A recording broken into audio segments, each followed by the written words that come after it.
সম্পূর্ণভাবে নিরাপত্তার চাদরে ঢাকা, রাস্তাঘাট জনশূন্য। ৩০০ কক্ষের ৫ তারকা হোটেলটিও সম্পূর্ণ খালি করে ফেলা হয়েছে। এ শহরেই বসতে যাচ্ছে ইরান যুক্তরাষ্ট্রের যুদ্ধবিরতির বৈঠক। এ আলোচনাকে কেন্দ্র করে এসব প্রস্তুতি নিয়েছে পাকিস্তান। চলুন জেনে নিই ইরান যুক্তরাষ্ট্রের এই বৈঠক সম্পর্কে। এ আলোচনাকে কেন্দ্র করে ইসলামাবাদ জুড়ে সেনাবাহিনী ও আধাসামরিক বাহিনী মোতায়েন করা হয়েছে। ৯ ও ১০ এপ্রিল সরকারি ছুটি ঘোষণা করা হয়েছে এবং রাস্তাঘাটও ফাঁকা করে ফেলা হয়েছে। পাকিস্তানি কর্মকর্তারা বৈঠকের গোপনীয়তা বজায় রাখছেন। হোয়াইট হাউসের তথ্য অনুযায়ী শনিবার সকালে ইসলামাবাদে এই আলোচনা শুরু হওয়ার কথা রয়েছে। উচ্চ নিরাপত্তা ঝুঁকির কারণে আলোচনার জন্য ৩ থেকে ৪টি সম্ভাব্য স্থান নির্ধারণ করা হয়েছে। এর মধ্যে সেরেনা হোটেল আলোচনার জন্য মূল ভেন্যু হতে পারে বলে ধারণা করা হচ্ছে। এটি পাকিস্তানের রাজধানীর গুরুত্বপূর্ণ রেড জোনে অবস্থিত, যেখানে বিভিন্ন সরকারি ভবন ও দূতাবাস রয়েছে। শীর্ষ অতিথিরা ইসলামাবাদের বিলাসবহুল সেরেনা হোটেলে অবস্থান করবেন বলে ধারণা করা হচ্ছে। ফলে এই বৈঠকের জন্য হোটেলটি এখন কূটনৈতিক তৎপরতার কেন্দ্রে পরিণত হয়েছে। হোটেলটি সম্পূর্ণ খালি করে নেওয়া হয়েছে। হোটেলটির আশপাশের ৩ কিলোমিটার পর্যন্ত রয়েছে সেনাবাহিনীর নিয়ন্ত্রণে। ১২ এপ্রিল রাত পর্যন্ত হোটেলটি সংরক্ষিত থাকবে বলে জানানো হয়েছে অতিথিদের। এছাড়া প্রধানমন্ত্রীর সচিবালয় বা কোনো নিরাপদ সামরিক স্থাপনাও আলোচনার ভেন্যু হতে পারে। সেরেনা হোটেল পাকিস্তানের নিরাপদ হোটেলগুলোর মধ্যে অন্যতম। ৬ একর জায়গা জুড়ে বিস্তৃত এই হোটেলটি উচ্চ নিরাপত্তা সম্পন্ন এলাকায় অবস্থিত। এখানে রয়েছে মাল্টি লেয়ার সিকিউরিটি চেকপয়েন্ট এবং অত্যাধুনিক নজরদারি ব্যবস্থা।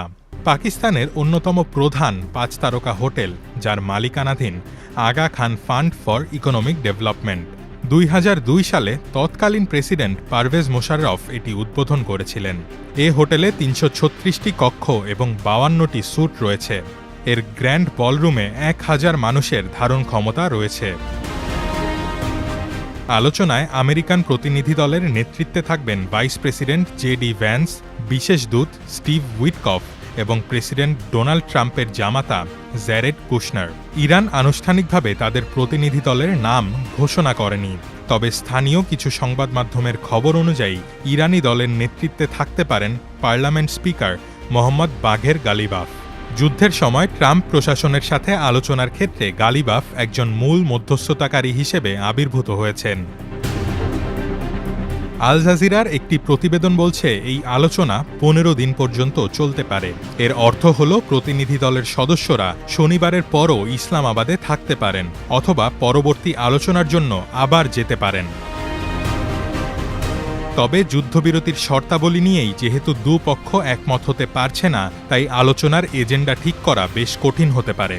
ট্রাম্প ইরানের একটি ১০ দফার প্রস্তাব উল্লেখ করে সেটিকে আলোচনার জন্য একটি কার্যকর ভিত্তি হিসেবে অভিহিত করেছেন, কিন্তু এরপর ইরান এমন একটি ১০ দফার তালিকা প্রকাশ করতে শুরু করে যা যুক্তরাষ্ট্রের পক্ষে মেনে নেওয়া অসম্ভব। এদিকে ট্রাম্প এবং তার দলেরও একটি ১৫ দফার প্রস্তাব রয়েছে। এনবিসিকে দেওয়া সাক্ষাৎকারে ট্রাম্প জানিয়েছেন এই শান্তি আলোচনা নিয়ে তিনি খুবই আশাবাদী। তার মতে নেই, তবে ইরানের সামরিক প্রচার মাধ্যম বলছে উল্টো কথা। তারা দাবি করছে যুক্তরাষ্ট্র ও ইসরায়েলের আক্রমণ থেকে টিকে গিয়ে ওয়াশিংটনকে আলোচনার টেবিলে বসতে বাধ্য করা তাদের এক বিরাট বিজয়।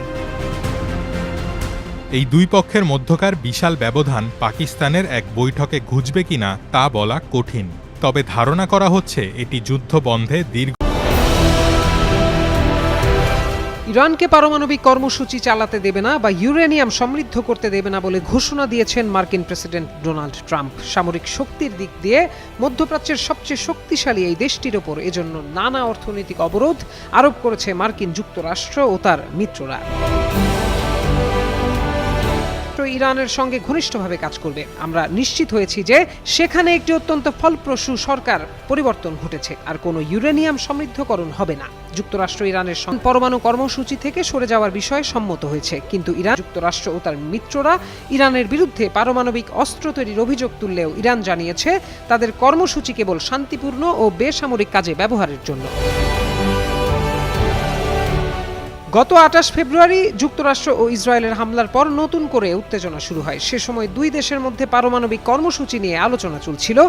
আন্তর্জাতিক পারমাণবিক শক্তি সংস্থার তথ্য অনুযায়ী যুদ্ধের আগে ইরান ৬০% পর্যন্ত ইউরেনিয়াম সমৃদ্ধ করেছিল, যা পারমাণবিক অস্ত্র তৈরির জন্য প্রয়োজনীয় মাত্রার কাছাকাছি। যুদ্ধ মানেই খরচের বিস্ফোরণ, আর সেটা হাড়ে হাড়ে টের পাচ্ছে ইসরায়েলের পরম মিত্র যুক্তরাষ্ট্র। ইরানের সঙ্গে মার্কিন ইসরায়েলি বাহিনীর টানা ৪০ দিনের যুদ্ধে ব্যাপক ক্ষতির সম্মুখীন হয়েছে ট্রাম্প প্রশাসন। এই যুদ্ধে ইরানকে দমাতে প্রতি সেকেন্ডে $১০,০০০-এর বেশি খরচ করেছে যুক্তরাষ্ট্র। ইরান যুদ্ধে ওয়াশিংটনের এমন ব্যয়বহুল খরচ নিয়ে বিস্তারিত জানাচ্ছেন শেখ ফরিদ।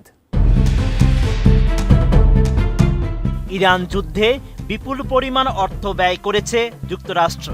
সাম্প্রতিক এক গবেষণায় দেখা যায়, এই যুদ্ধে প্রতি সেকেন্ডে প্রায় ১০,০০০ ইরানের ক্ষেপণাস্ত্র হামলায় প্রায় $৩,০০০ মিলিয়ন সম্পদ হারিয়েছে যুক্তরাষ্ট্র। এমন তথ্য জানিয়েছে আন্তর্জাতিক গবেষণা প্রতিষ্ঠান Stockholm international piece research institute বা সিপটি। সুইডেনের এই গবেষণা প্রতিষ্ঠানটি জানায়, যুদ্ধের প্রথম ৩ সপ্তাহে ইরানের হামলা ঠেকাতে যুক্তরাষ্ট্র ব্যয় করেছে $২৭.৬৮ বিলিয়ন, যা বাংলাদেশি মুদ্রায় প্রায় পুল অর্থের একটি বড় অংশ ব্যয় হয়েছে গোলাবারুদ, বিমান হামলা, নৌসেনা মোতায়েন এবং গোয়েন্দা কার্যক্রমে। ক্ষেপণাস্ত্রে প্রতিদিন খরচ হয়েছে $৩২০ মিলিয়ন, যা মোট ব্যয়ের ৩৬%। টমাহক ক্রুজ মিসাইল এবং JDAM বোমার মতো নির্ভুল লক্ষ্যভেদী মারণাস্ত্রের পেছনে গেছে এই অর্থ। যুদ্ধের শুরু থেকে এ পর্যন্ত যুক্তরাষ্ট্র ১২ থেকে ১৫,০০০ গোলাবারুদ ব্যবহারী ক্ষেপণাস্ত্র, যুদ্ধ বিমানের উড্ডয়ন, বোমা বর্ষণ এবং গোয়েন্দা নজরদারিতে প্রতিদিন খরচ হয়েছে $২৪৫ মিলিয়ন, যা মোট ব্যয়ের ২৭.৫%। এছাড়াও নৌ অভিযানের অংশ হিসাবে বিমানবাহী রণতরী এবং সাবমেরিন পরিচালনার জন্য প্রতিদিন ব্যয় হয়েছে $১৫৫ মিলিয়ন।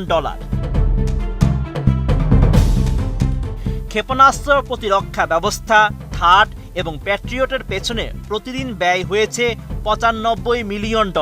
গোয়েন্দা কার্যক্রমে সহায়ক, কৃত্রিম উপগ্রহের চিত্র এবং সাইবার কার্যক্রমের পেছনে প্রতিদিন $৪৫ মিলিয়ন খরচ করেছে পেন্টাগন। এছাড়া রসদ ও জনবলে প্রতিদিন ব্যয় হয়েছে $৩০ মিলিয়ন। মার্কিন সংবাদ মাধ্যম ওয়াল স্ট্রিট জার্নাল জানায়, যুদ্ধের প্রথম ৩ সপ্তাহে সামরিক সরঞ্জাম ও অবকাঠামোগত ক্ষয়ক্ষতির কারণে যুক্তরাষ্ট্র সর্বোচ্চ $২.৯ বিলিয়ন সম্পদ হারিয়েছিল। এই ঘাটতি মেটাতে হোয়াইট হাউসের কাছে অতিরিক্ত $২০০ বিলিয়ন একটি বিশেষ বাজেট চেয়েছে পেন্টাগন। ইরান যুদ্ধের এই ক্রমবর্ধমান ব্যয় এবং বৈশ্বিক নিরাপত্তার প্রতিশ্রুতি রক্ষায় ২০২৭ অর্থ বছরের জন্য $১৫০০ বিলিয়ন বিশাল প্রতিরক্ষা বাজেটের প্রস্তাব করেন মার্কিন প্রেসিডেন্ট ডোনাল্ড ট্রাম্প। এটি ছিল গত এক বছরে পেন্টাগনের মোট ব্যয়ের চেয়ে ৪০% বেশি, যা দ্বিতীয় বিশ্বযুদ্ধের পর সর্বোচ্চ। Sheikh Farid, ATN news.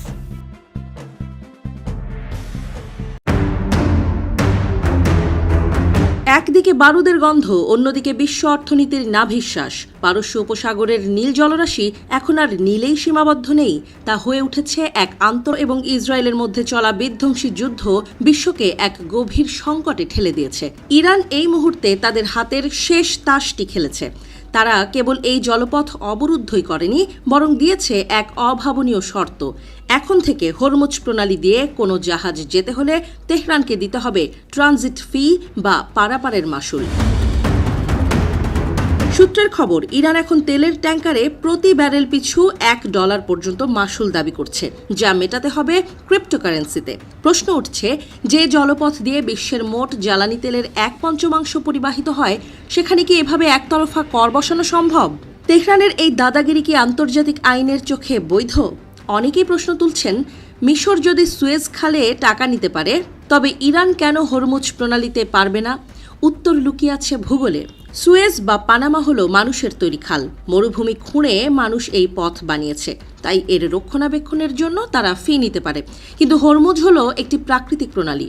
প্রকৃতি প্রদত্ত এই পথে কোনো দেশের একক আধিপত্য আইনত স্বীকৃত নয়। জাতিসংঘের সমুদ্র আইন অত্যন্ত পরিষ্কার ভাষায় বলছে, কোনো দেশ আন্তর্জাতিক জলপথ বা প্রণালী দিয়ে যাতায়াতকারী জাহাজের ওপর সাধারণ পারাপারের জন্য কোনো মাশুল চাপাতে পারবে না। তারা কেবল পাইলটিং বা টাগবোর্ডের মতো বিশেষ পরিষেবার জন্য নামমাত্র ফি নিতে পারে। ইরান যা চাইছে তা আসলে আন্তর্জাতিক আইনের সরাসরি লঙ্ঘন। তবে একদল বিশেষজ্ঞ বলছেন, ইরানে হামলার সময় আমেরিকাও জাতিসংঘের নীতি, আন্তর্জাতিক আইন কিংবা মানবাধিকার কোনো কিছুই তোয়াক্কা করেনি। ফলে হরমুজের টোল আদায়ও ইরানের জন্য খুব একটা অযৌক্তিক নয়। যুদ্ধবিধ্বস্ত ইরান ঘুরে দাঁড়ানোর জন্য এর বাইরে আর কী বা করতে পারে? ইরানের এই পদক্ষেপে শুধু পশ্চিমা বিশ্ব নয়, প্রমাদ গুনছে সংযুক্ত আরব আমিরাত এবং কাতারের মতো প্রতিবেশী দেশগুলো। তাদের সাফ কথা, হরমুজ প্রণালী কারো ব্যক্তিগত সম্পত্তি নয়। এই জলপথকে বন্দী বানিয়ে পুরো বিশ্বের অর্থনীতিকে জিম্মি করা হচ্ছে। তেলের দাম আকাশচুম্বী হওয়ার ভয়ে কাঁপছে উন্নয়নশীল দেশগুলো। একদিকে মার্কিন প্রেসিডেন্ট ডোনাল্ড ট্রাম্প 2 সপ্তাহের যুদ্ধবিরতিতে রাজি হলেও স্পষ্ট করে দিয়েছেন, হরমুজ প্রণালীতে অবাধ যাতায়াত নিশ্চিত না করলে কোনো স্থায়ী শান্তি চুক্তি হবে না। কিন্তু প্রশ্ন হলো, আকাশপথে বোমাবর্ষণ করে কি ইরানকে এই পাহাড় ঘেরা দুর্ভেদ্য উপকূল থেকে সরানো সম্ভব? সামরিক বিশেষজ্ঞরা বলছেন, এই অঞ্চলে স্থলযুদ্ধ হবে এক ভয়াবহ রক্তক্ষয়ী অধ্যায়। এই জটিল সমীকরণে সবচেয়ে বড় খেলোয়াড় হয়ে উঠতে পারে চীন। ইরানের তেলের সবচেয়ে বড় ক্রেতা তারা। একদিকে ইরানের মিত্র হিসেবে পরিচিত, অন্যদিকে নিজেদের জ্বালানি নিরাপত্তার স্বার্থ বেইজিং শেষ পর্যন্ত কার দিকে পাল্লা ভারী করবে তার U4C ট্রাইটন হরমুজ প্রণালীর আকাশে রহস্যজনকভাবে নিখোঁজ হয়েছে। ভারতীয় মুদ্রায় যার মূল্য প্রায় 1600 কোটি টাকারও বেশি। আজ সকালেই এই ঘটনায় তোলপাড় শুরু হয়েছে আন্তর্জাতিক মহলে। জানা গেছে, পারস্য উপসাগরে টানা 3 ঘন্টার নজরদারি মিশন শেষ করে যখন ড্রোনটি ফিরে আসছিল, ঠিক তখনই ঘটে বিপত্তি। রাডারের স্ক্রিনে দেখা যায় এক নাটকীয় মোড়। ড্রোনটি হঠাৎ করে ইরানের আকাশসীমার দিকে ঘুরে যায় এবং দ্রুত উচ্চতা হারাতে শুরু করে। আকাশে 50,000 ফুটেরও বেশি উচ্চতায় উঠতে সক্ষম এই দানবীয় ড্রোনটি কেন হঠাৎ এভাবে দিক পরিবর্তন করলো তা নিয়ে ধোঁয়াশা কাটছে না। মার্কিন নৌবাহিনীর এই চোখ কি যান্ত্রিক গোলযোগের শিকার হলো, নাকি সমুদ্রের গভীর থেকে ধেয়ে আসা কোনো অদৃশ্য ক্ষেপণাস্ত্র তার ডানা ভেঙে দিল? পেন্টাগন এখনও বিষয়টি নিয়ে মুখ না খুললেও হরমুজ প্রণালীর আকাশে ড্রোনের এটি মার্কিন নৌবাহিনীর P-8A পসাইডন বিমানের সহযোগী হিসেবে কাজ করে। এই একটি ড্রোনের ধ্বংস হওয়া মানে কেবল আর্থিক ক্ষতি নয়, বরং মার্কিন গোয়েন্দা প্রযুক্তির জন্য এক বড় সড় ধাক্কা। এদিকে ইরানের পক্ষ থেকে জানানো হয়েছে, তারা হরমুজ প্রণালী ব্যবস্থাপনার এক নতুন ধাপে প্রবেশ করেছে। এই বক্তব্যের পরপরই ড্রোনের নিখোঁজ হওয়া কি নিছক কাকতালীয়? অন্যদিকে ইসরায়েলি দূতের সাফ কথা, এই অঞ্চলে ইরানকে বিশ্বাস করা মানেই আত্মঘাতী হওয়া। পরিসংখ্যান বলছে, এই মুহূর্তে যুক্তরাষ্ট্র এই ছায়াযুদ্ধে প্রতি সেকেন্ডে খরচ করছে $10,300। বর্তমানে মার্কিন নৌবাহিনীর হাতে মাত্র 20টি ট্রাইটন ড্রোন রয়েছে। এই ড্রোনের নিখোঁজ হওয়া পারস্য উপসাগরে মার্কিন রণতরীগুলোর নিরাপত্তাকে বড় প্রশ্নের মুখে ঠেলে দিয়েছে। যদি সত্যি এটি ইরানের কোনো হামলা হয়, তবে চুক্তি ভেঙে মধ্যপ্রাচ্যে আবারও আগুনের গোলা উঠতে পারে বলে আশঙ্কা করছেন প্রতিরক্ষা বিশেষজ্ঞরা।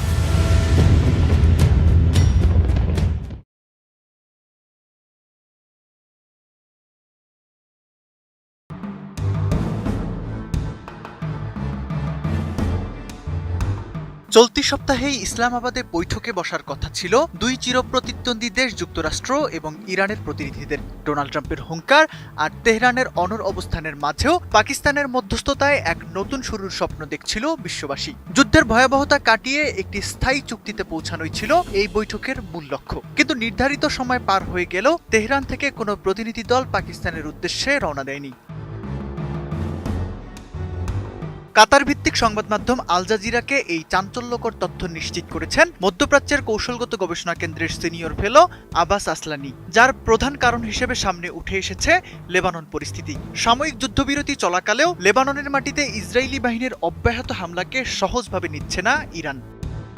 সাধারণ মানুষের উপর হামলা চলবে ততক্ষণ কোনো ধরনের সংলাপে বসবে না তারা।